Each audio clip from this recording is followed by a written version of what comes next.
கடந்த 3 ஆண்டு காலமாக பாரத பிரதமர் அவர்கள் தலைமையிலே நடைபெற்ற நிதி ஆயோக் கூட்டத்தில் கலந்து கொள்ளவில்லை. அதற்கு பல்வேறு கருத்துக்களை முதலமைச்சர் ஸ்டாலின் அவர்கள் தெரிவித்திருக்கின்றார்.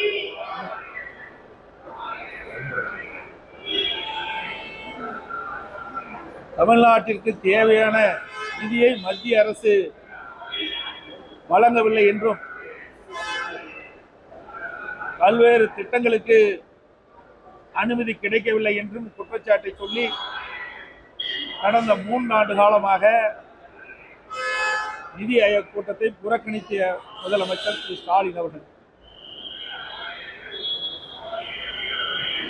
3 ஆண்டு காலம் புறக்கணித்த பிறகு நேற்றைய தினம் நடந்த பாரத பிரதமர் மாண்புமிகு நரேந்திர மோடி அவர்கள் தலைமையில் நடைபெற்ற நிதி ஆயோக் கூட்டத்தில் கலந்து கொண்டு கருத்தை தெரிவித்திருக்கின்றார்.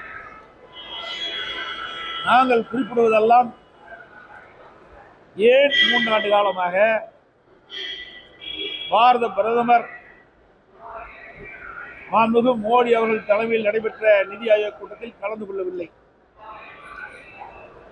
அந்த 3 ஆண்டு காலம் நிதி ஆயோக் கூட்டத்தில் கலந்து கொண்டிருந்தால் தமிழ்நாட்டிற்கு தேவையான நிதியை பெற்றிருக்கலாம், புதிய திட்டங்களுக்கு அனுமதி கிடைத்திருக்கலாம்,